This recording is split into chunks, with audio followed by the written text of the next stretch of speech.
On the other side. This teaching is all about living on the other side.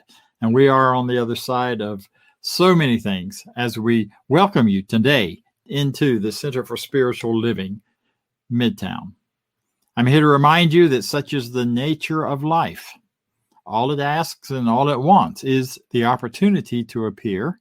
You are that opportunity, and so am I, and so it is. Life appears in us, as us, through us, and shows up in many, many ways. Today, we're going to be looking at one of those and talking about being pushed by our pain.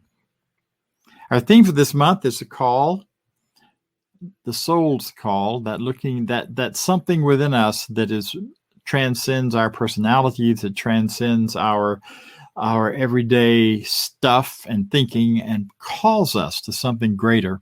That leaves us so in much of our discontent, because our soul is longing for something greater, something more, something better, something more godlike. So I'm glad you're here with us, whoever you are, wherever you come from, whatever part of the world you're in. We have folks here, and we are talking to people all over the world. Very happy about that. Very happy that people are tuning in and finding value in what we're doing here. So whoever you are, welcome. I invite you to get comfortable wherever you're sitting, wherever you are, so that you can breathe deeply, so that you can feel what's going on in yourselves, and so that you can participate not only by listening and looking, but by going deeper in your own consciousness and listening and looking. What matters most is what's happening inside of each of us as we respond to these great ideas and great words and ideas of greater truth. And we respond to what it means to move to the other side. We are a center that welcomes all people from all backgrounds, from all styles, from all life choices and life givens. None of us choose what ethnicity we're born into, or where we show up, or what our genetic makeups are. And we welcome you and celebrate you, whoever you are, and whatever that may be, whatever religious path you're traveling, or whatever way in which you see and understand yourself as participating in life. So in that truth and in that knowing, I would like to remind you a little more of who we are and what we teach. And you can see this in our Declaration of Principles, which I'll share with you now. I believe in one God, one absolute power, and first cause to all things. I believe that this power is perfect love, and it creates out of desire to express love. I believe all thought is creative, and how I choose to think creates my personal experience. I believe in the unity of all life and the immortality of the individual soul forever unfolding. I believe in the eternal goodness, the eternal kindness, and the eternal givingness of God to all. And so it is. So at this time, we always introduce a practitioner to come forward. A practitioner is someone who is trained in this teaching, who knows how to use its principles for themselves or others, who is licensed because of the demonstration of what they have been able to participate in and accomplish in allowing Spirit to move through them on behalf of others. Now, every minister in religious science and Centers for Spiritual Living particularly are practitioners first. Not only are we practitioners first by becoming practitioners, licensed practitioners, in our path to ministry and in our credentialing towards ministry, but we are practitioners first in practice. Because before I do anything or think anything or begin to even approach anything in terms of my role as a minister, it starts with recognizing the truth, with going beyond the appearances to the place beyond where there is a greater truth of life, and seeing life from the highest, most whole perspective possible, which is what a practitioner does. And in doing that, they can see your life and my life from that same perspective. So today I would like to share with you some thoughts about today's talk and some thoughts about this whole idea of push by pain. Ernest Holmes says that we are indeed in a world that gives us a whole lot of challenges. And sometimes folks say, well, why would God let this happen or God let that happen? And the answer from this teaching from our founder, Ernest Holmes, is that we are set free. We are set free to discover who we are, and we cannot discover who we are if we're sheltered from the very essence of that. I have a quote here for you from Dr. Holmes. Because you see, what he says is we must transcend the appearance, even though we admit the appearance as fact. We are not so cold or cold-blooded as to say to a person who is in pain that there is no such thing as pain. That's cold-blooded and brutal. We don't do that. We don't believe that. That is not our idea or our purpose. We admit the fact. The fact is there's pain. However, it is quite a different thing to admit that it's necessary. And that's what we're going to be talking about a little more later today. But for now, recognizing that this idea of our teaching sometimes being accused of being Pollyanna or bypass is one of the popular words right now for accusations, as if somehow looking to the positive, looking to the greater idea beyond, is bypassing the reality that pain is real and that is happening in your life. However, pain is not necessary. And when we look at that reality of the pain clearly enough and honestly enough, it can transform and begins to transform. But I'll hold that for later. So for right now, I'd like to invite you just to get comfortable. Think about something that's perhaps a source of pain in your life. Something that has been bugging you, or that you perhaps have carried for a long time, or perhaps is brand new, or perhaps is minor or major. I said to someone this week, the only thing that's major about pain is if it's happening to somebody else, which is kind of callous, and I don't really mean that. But I'm sorry, the only thing that's minor about pain. I said it backwards. But for right now, get an idea, a thought of something you would like to know better about, something you would like to see beyond the appearance of, to have revealed to you the greater truth behind it and the greater purpose in it showing up in your life. So I will do this in the first person, and I invite you to also take it for yourself in the first person. There is only one power, one infinite intelligence, one universal presence, and that presence some call God, some call spirit, some call life, some call infinite intelligence. None of the names fully grasp what it really is, because it is beyond. How do you name the infinite as any particular way? And so without a name and without holding it in a box, we recognize its presence. I take a breath and I release it, and I feel the presence of that light, that life within me. I feel myself as being larger than my physical body. I feel that expansion as I open to the awareness that I am far more than an individual expression or an individual bag of water and ego.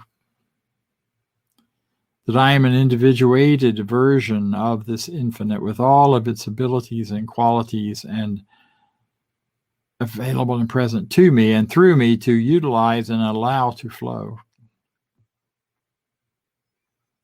And so when I think my word or speak my word, I do so knowing that I am using this word as a power to create. Just as in the original creation stories, the word was spoken and creation happened. And so right here and right now, I choose to create a better idea. I look squarely at the things that are happening in my life that bring me pain, perhaps one particular pain. I look at the pain of isolation that we've all lived through, and I have certainly lived through in this last 15 months. And I choose to look beyond that into the deeper awareness that in that apparent outside-facing isolation, I have never been alone.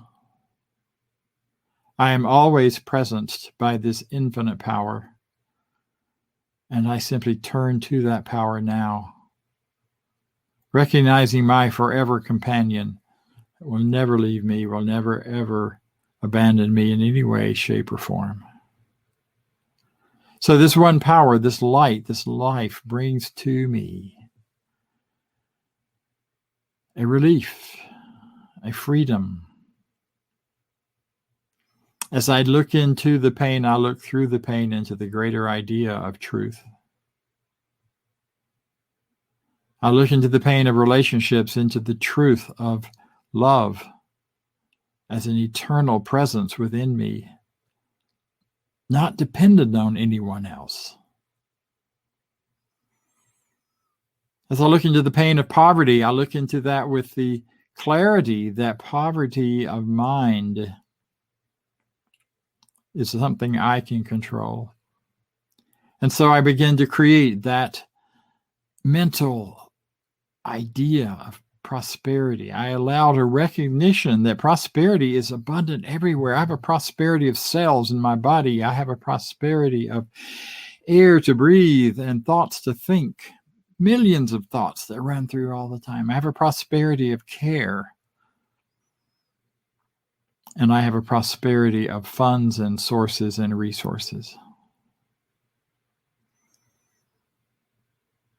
And I think of health and the pain of health, the pain of particular places in my body that may be uncomfortable or that are hurting. And I recognize that they are simply returning to a stasis, returning toward a place of health, a place of wholeness, a place of completeness. And that's what the pain's all about. And so I move into that awareness, feeling it deeply. And I awaken within my body the pattern for perfect health that's already there. And I think of my work and the things that I do, and I think of the struggles around work that I may have. And I find that depth of recognition that I have such great gifts to give, and so do each of us. And work is simply the opportunity, the place, the way in which I give them. Because I have to give them, because it's my creative nature to do so. And so I get out of the way and I let Spirit simply move through me in expressing all of these greater ideas and greater truths, which simply allow me to breathe through the pain into something far greater. So I live my life in freedom. I live my life in joy. I live my life grateful in every situation. And in that find such a relief and such a lightness and such a freedom of living. And so I step from this moment into the next and into the next, anticipating the great yet to be, the great next iteration of my life that is rich and free and powerful and according to my desire and my understanding and my intention for it. I'm grateful that I have within me this power. I'm grateful I have this ability. So in this gratitude, I can release this now. I can let it be. And so it is. And so as we move now into another piece of music, it's a lively one. It lets you dance right into the other side.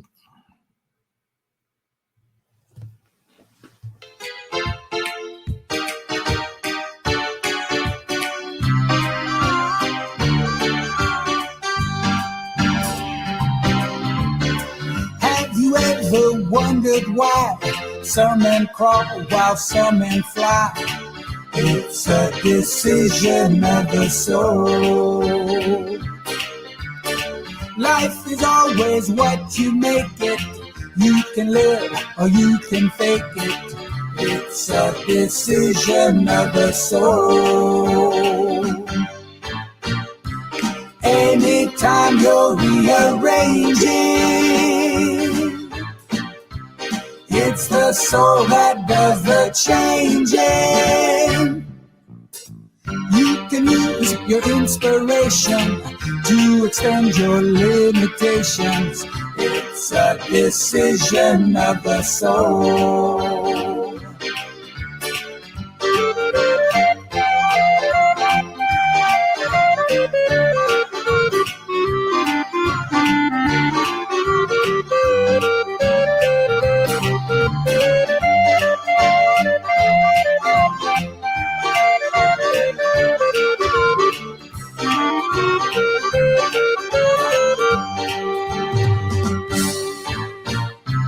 When your life is rearranging,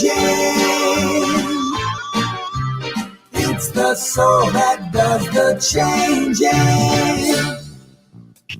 Life's a book, so turn the pages, seek the wisdom of the ages. It's a decision of the soul. It's a decision of the soul. It's a decision of the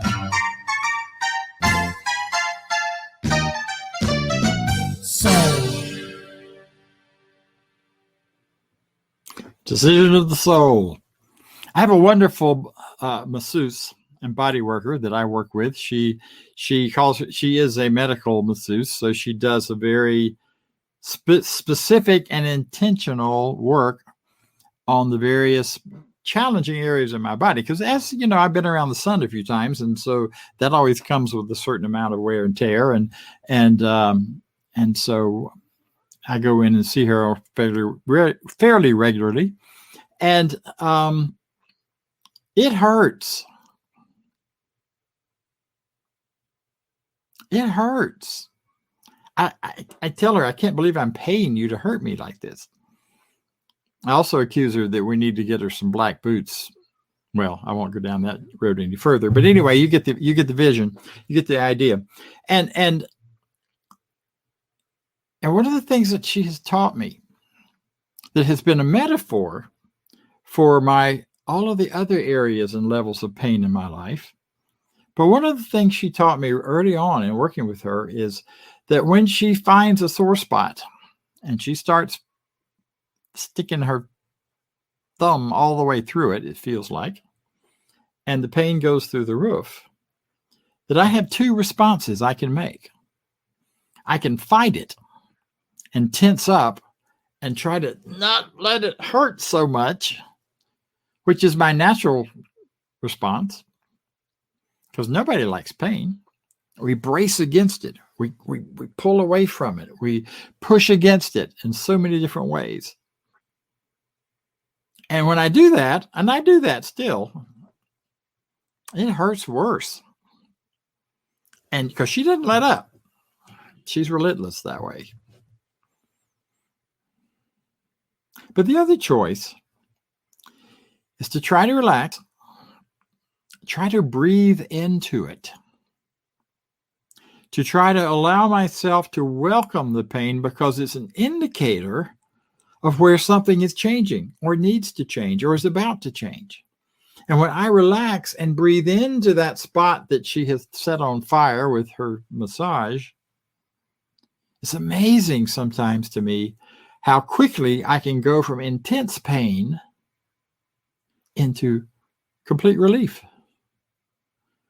And she swears she didn't move her thumb or stop squeezing anything quite as hard. It all happens inside of me. My pain is inside of me, not out there somewhere. Now I can give credit for it out there if I want to and blame things from people and whatever, and I can always find a connection to something out there. I am this way because of. Or I can let the story go and I can simply breathe into and lean into the pain. You know, and this is true whether I'm talking about loneliness, financial troubles, pain around the loss of someone, anxiety or depression, addictions, whatever the pain is that you're feeling and experiencing. So there's a kind of choosing to receive or accept the pain. Not that it's always going to be there, or not that you can accept it or resign yourself to it. That's different. This is about accepting and feeling into it and letting it be. Kind of like Holmes talks about, we in this teaching, we learn to look at any discordant fact clearly until we know better. And with pain, once you know better, once your body knows better. I mean, our bodies are amazing. These are these great indicators of what's happening in the consciousness fields around us and within us. They're great, like almost like antennas that can show us what's going on in our minds, what's going on in our hearts, what's going on in our relationships, what's going on in the world around us, because all of that is filtered through our consciousness into these physical expressions, which also then filter information back to us when we stop and listen to it and pay attention. I've spent the first 45, 50 years of my life living from here up. I didn't want to feel the rest of that stuff because it hurt, avoiding the pain. When I learned to feel down into myself and get connected with the rest of me, I discovered I had feet. It's amazing that I can actually feel. And a belly that could tell me when I'm hungry instead of just my mouth or my addictive drives. And I began to connect in life and in its flow in a very different way. See, pain serves us in some really, really interesting ways. In Peruvian culture, in the old Aztec, not Aztec, wrong group, Inca. The Inca people believe that there is no positive and negative energy. There's no positive and negative anything. There is only one direction and one truth and one power, and that moves, but it is sometimes light and free, and it's sometimes condensed and heavy. So they talk about heavy energy and light energy, for energy is always flowing in one direction. It's just how condensed it is. So in learning to hike in the mountains in Peru, they taught us to consciously imagine releasing our heavy energy, the heavy energy of fatigue, the heavy energy of pain in your legs and feet when you've walked more miles than you're accustomed to, and all of that kind of stuff, to just imagine releasing it into the earth, and Pachamama, Mother Earth, accepting that energy just like fertilizer and bringing it back to you as heightened energy, as light energy, as energy to take the next step. It was amazing what people could do, what I could do, what others could do that I traveled with in climbing places you never would have thought we could, and walking up and down mountains without stopping to take a lot of breaks, because we learned to work with releasing that heavy energy. But you got to feel it to know it in order to release it. So pain is like that fertilizer that just really gives us the stuff to show us where we are and where we're going and what we are. And that's one really powerful way to think about it. That pain in that my therapist always pulls up is there because something isn't flowing right. Blood flow is slowed down. Some other energetic kind of flow is slowed down and getting plugged up. And so the pain shows up to fertilize, just like it fertilizes the earth, fertilizer in the earth to grow flowers and grow beautiful things. What looks like something's dying and dead is really just transforming into another form to come back as a flower or a bush or whatever. So those of you who are gardeners, you know exactly what I'm talking about. Well, the same thing is true in our consciousness. Those things which we seem to have pushed against until they just hurt are telling us we need to stop pushing on that. We need to look for something different. Maybe what we're pushing against is trying to make happen what we don't even want to begin with. I had a friend a few years ago. We were in a practitioner practice together, treating for each other. And one day he said, I just realized that everything that we've been treating for the last 2 weeks, I don't want to do anyway. No wonder it hasn't happened. It's what I thought I was supposed to do, not what I really want. Pain will show us that. It stops us. So we look back and go within and figure out what's really going on here. This is not about saying what's in your consciousness, you bad and evil person. This is about simply recognizing that we are all on a path towards greater understanding of ourselves, greater understanding of the world in which we live, greater understanding of the universe. And pain is just part of the teacher in that, which is the second part. Pain's not a punishment. I mean, so I sometimes think that. Sometimes I think my current pain is a punishment for all the misbehavior I did in the past. My teacher, Ernest Holmes, used to say that we spend the first half of our lives messing everything up and screwing it up so we have something to do in the last half of our lives fixing it. And I kind of felt like there was some truth in that. But what we do have is the opportunity where pain is showing us what we are reaching for or what we're needing to do or what we're feeling to do. It's in calling us to a greater growth. Pain about relationships. A lot of pain about a relationship that's not working. Maybe calling you into a better relationship. Or calling you towards creating that relationship, transforming yourself in that relationship to create a better experience. Because you're in charge. You get to choose. Pain and prosperity. Who of us have not made some financial decisions we wish we hadn't at some point? And the pain of that guides us toward making better decisions and opens us up to the recognition that even with our bad decisions, and even sometimes with the struggle for the rent to get paid or whatever, we're still eating. We're still alive. We're still breathing and on the planet.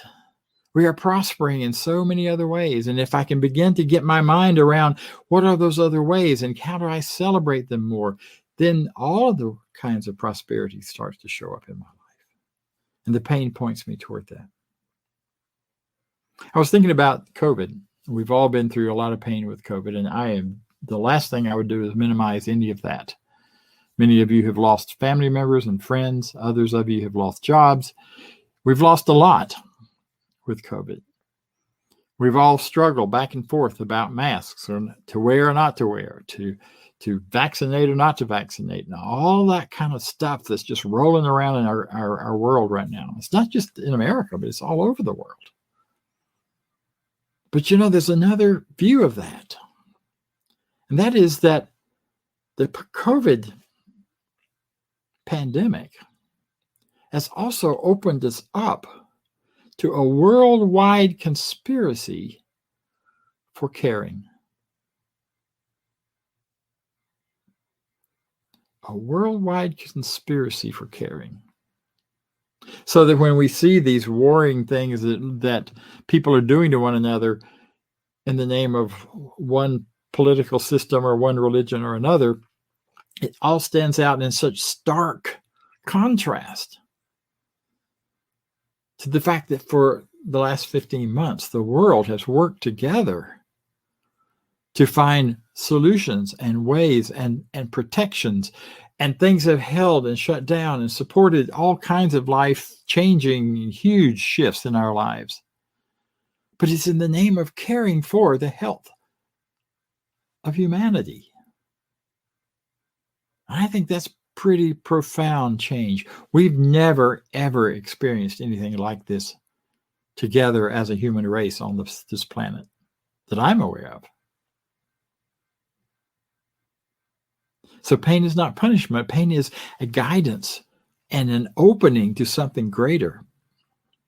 It's actually it's a pathway to a greater vision of who we are and what we're about and what being human really means. The other half of this phrase that we started, that this talk is based on, pushed by pain, came from Michael Beckwith, at least that's where I heard it, that we as human beings are pushed by our pain until we are pulled by our vision. Pushed by our pain until we're pulled by our vision. Now, he doesn't say we're on this one track of being pushed by pain, and then we get off of that track, and then we go get over here and get pulled by our vision. It's the same path. The pain is the path to the vision. The pain is the path to what you want to be. I know that a large part of the reason I'm in ministry, a large part of the reason that I was a therapist for many years, was that I was pushed by the pain of dysfunction that I never understood, of pain that I didn't understand for a long time, of behaviors in my family and in my world. And I grew up in a really bullying culture. And all of that made no sense to me. And that pain drove me to understand and to learn and to love. And it became a vision of becoming a helping person, because if I could help myself and I could help others, then we could shift everything. And that was an evolving, awakening vision. It didn't start there, but I was always driven towards helping professions, toward ministry, towards some way to alleviate my pain and I was caught in the vision of how to do that, because I knew that God, spirit, power, on some intuitive level, was the answer to all of that. So our pain pushes us until the vision catches us.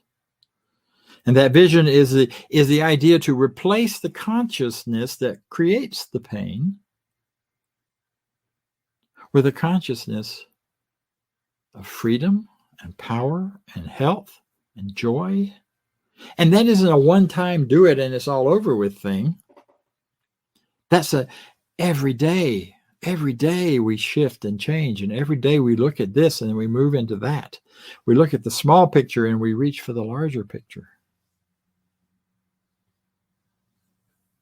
It means renewing our commitment every day to a life well lived. To a life well lived for each of us individually and for those around us, our families, our communities, our loved ones.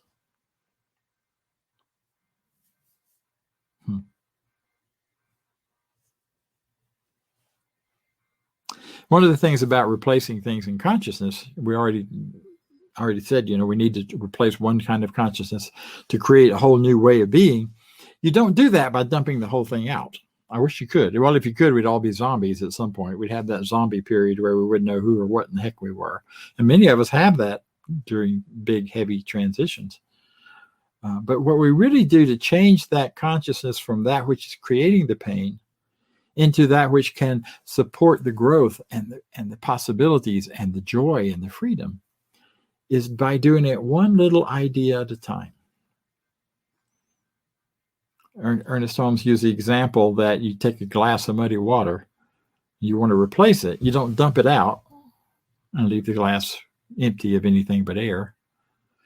But you take the muddy water and little by little, you start to drop into it drops of clean, clear, pure ideas, drops of truth, drops of love and compassion, drops that will gradually clear the water. Slower, but it maintains you as a being. And slower as your consciousness clears, you find greater freedom of life, greater goodness, and more time living on the other side of the pain, whatever the pain is that may show up for you. 3 things you can do to help that along. Look for the qualities of spirit, the qualities of God that you hear about, we talk about, teach about. Look for those and see what seems most powerful in your life and what seems to be missing. And practice those which seem to be missing. Things like compassion or love or forgiveness. Things like empowerment, I can consciousness, You know the Henry Ford statement. Whether you think you can or you think you can't, you're right.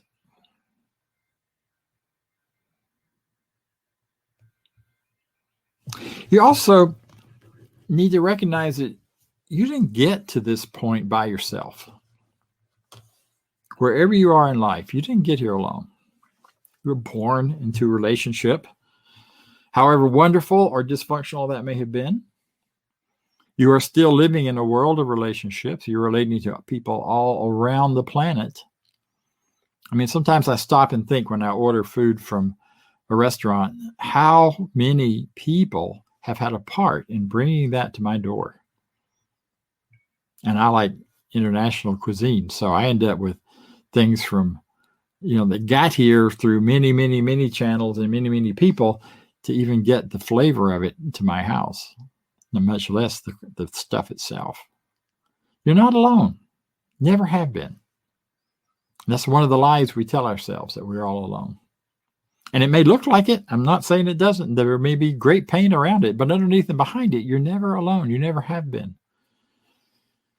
You never will be. And so we start affirming that and believing that and reaching for that, and it shows up in our lives more and more and more. And then the other third thing that helps us begin to really shift our consciousness is to really ramp up our spiritual practice. I was in a meeting on Saturday, and we were talking about what have been the advantages of this last year and a half. There have been many, many challenges and struggles. But one of the ones that I mentioned and some other people mentioned is that it has allowed me the time and the motivation, especially the motivation, to increase my spiritual practice, to spend more time in meditation, to spend more time in spiritual mind treatment or prayer, whichever word, language you prefer to use for that, to spend more time in listening to people or in reading spiritual literature, sacred texts. That shifts the consciousness. That builds us toward that new something, whatever it might be.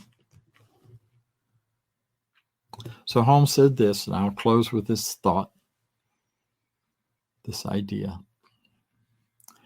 that we have within us a power that can overcome every obstacle in our experience and set us safe, satisfied, and at peace, healed and prosperous in a new light and a new day. I invite you to join me now in this new day. Thank you. So I'd like to take a few moments and invite us into a spiritual practice of the new day. So I invite you to close your eyes and take a moment, take a nice deep breath. If there's a feeling or a thought or an idea that's been floating around as you've listened to this talk, embrace it and then let it go. You can it'll come back at the moment that you need it. It'll show up. And right now, just go with me on an imaginary journey, if you would, into and toward the new day. So you find yourself walking down this gentle path to a river stream or a stream. It's lush, surrounded by trees. It's shady and cool. The water is crystal clear and just the right temperature. And you notice that there is indeed a great and beautiful waterfall there. And so you step into that water and step over to the waterfall and perhaps sit down under it. But let the water just wash over you. Feel that wonderful cleansing. Soaks you to the skin, but feels so good. And as you see that and you feel it and you let it flow, you may choose right now to let that waterfall be a waterfall of forgiveness, a waterfall to simply wash away anything you've been holding on to that's no longer serving you. You don't even have to figure out what it is exactly. Just agree to let it flow, and to let it flow away from you and beyond you. Feel the water bringing you strength and help and health. You can always get wet, so you're never alone.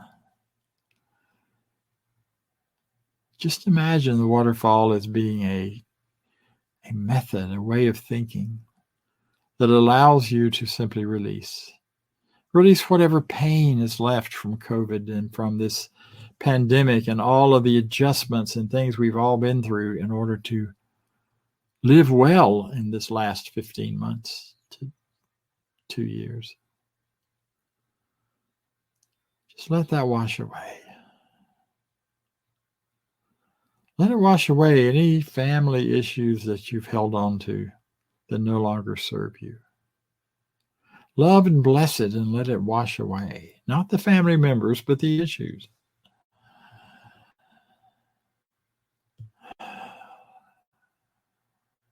Anything else you're concerned or afraid about? Any doubt, any fear? Just let it wash away.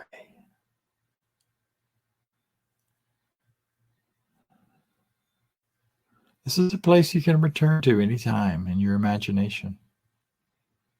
And you make it real. And as you prepare to step from under this wonderful flow of light and life and freedom and goodness and, yes, love,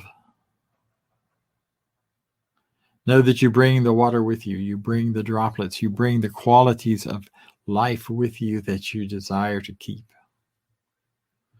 Because there's only one power in the universe, and it is enough, and it is good enough, and you are one example of it. You are one expression of it. So using that power in the mind that you have, imagine that you bring with you all of the qualities that you wish to take into the next best version of your life. Do that with ease, do that with joy, do that with freedom. Because you deserve it, absolutely without a doubt. Because you are wonderful, and so am I, and so it is. Thank you. And now Judy Ailey will talk to us a little about supporting this center. If you found anything of value here, how you can help. All right. Well, thank you, Dr. Bob, for that extraordinary talk.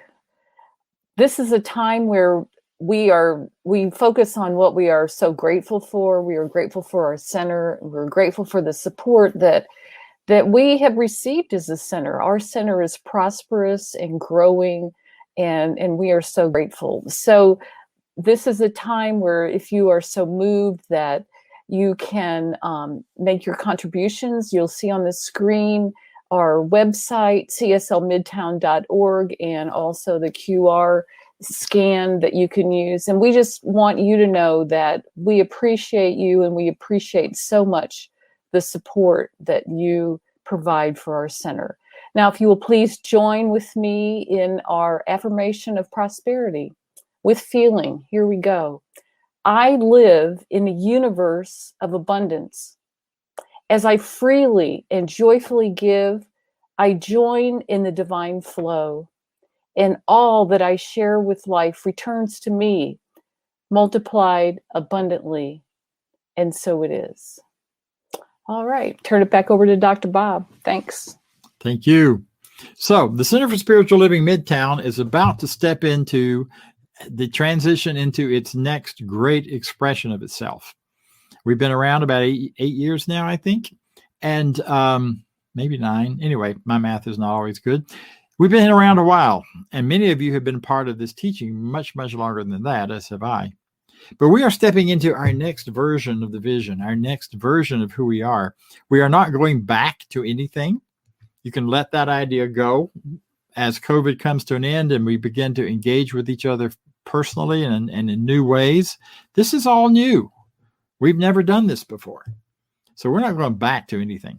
We're not going back to meeting. We're not going back to doing this or that. We're going forward into a new expression of the Center for Spiritual Living Midtown. We're going to do that by, at some point in the future, in the fairly near future, beginning to meet in person. There are going to be opportunities for that you'll be seeing announcements about and hearing about. There is a survey going out. Please fill it out, because the more information we have from you about what you're looking for, the better. The more informed decision our board can make and I can make in leading us into the next version of the vision. Now, we're going to continue on with our online work. That's not going to diminish in any way. We're not stepping back on that. We're stepping forward and hoping to and planning to take it into a greater expression as well. We're also going to in-person, which will be a combination of the two. And we're looking for all kinds of ways to do that. And we're looking for ideas. If you have them, we will welcome them. And we'll welcome hearing them. I'm not saying we'll do what you say, but we're welcome hearing about them. So please fill out the survey. You will see it in a newsletter. You will also get it by mail. Do one or the other, whichever you're more comfortable with. If you prefer a piece of paper, you can check it off and mail it back to us. So we look forward to hearing from you and knowing about what's happening. We are in the theme of My Soul's Call. And next week, we're going to be doing, can we see the announcements, please? Thank you. So next week I will be speaking. It's a good thing I looked. I knew that already, actually. I'll lean into the discomfort, not just on the pain, but the discomfort. So we'll be digging a little more into what we talked about today and taking some more detail and work with that. Also, coming up this week, as every week on Zoom during the week, we have two events that are here to support you in living on the other side, in living into the new day, living into the new vision, living into the new idea of yourself in a greater and more powerful way. One of them is at noon Tuesday, which we call Spiritual Empowerment, which is an opportunity to come on Zoom with the same Zoom as here. You can find it on the website, all of that. And in that place and that time, we work with whatever your issues or your desires or your expressions are. We do treatment and we do conversation and we look at whatever good ideas pop up among us. And it's a really wonderful, supportive group of people that come together for that. And then on Wednesday evening at 7:00 during Wonderful Wednesdays, right now I'm doing a whole series on spiritual practice because, again, the way to shift our consciousness is through spiritual practice. And one of those this week we're going to look into is meditation. We will actually do some meditation. I'll demonstrate a couple of different styles, and then we'll settle into at least one or two and do them and do them together and participate in that as you choose. So I invite you to join us 7 to 8, same place. And then we also have practitioners who are available to you. You can reach out to a practitioner on our website. Those of you on Zoom, you can see the contact information there as well. And they're there for you. They understand. They know what it takes to make the shift in consciousness, to make the shift in experience. And they can help you walk through it for yourself so that you never, ever, ever have to be alone in any of these challenges that you may have. So that's what's going on this week. And then we've got some other things to watch for information about the in-person events that we'll be adding to our program. And we really look forward to getting to hug people once in a while again. And those of you who aren't close by that we can hug you, well, we'll just keep getting those internet hugs because that's a good thing too. All right. So in closing, I would like to say that I leave this place now knowing something better than I knew before. I go forth into the world with a heart full of love and a mind full of good sense. I look at the world in a greater way, knowing that I have within me everything I need to create a life I desire. I give thanks for this understanding, and I am grateful for the spirit of life that lives through me And so it is.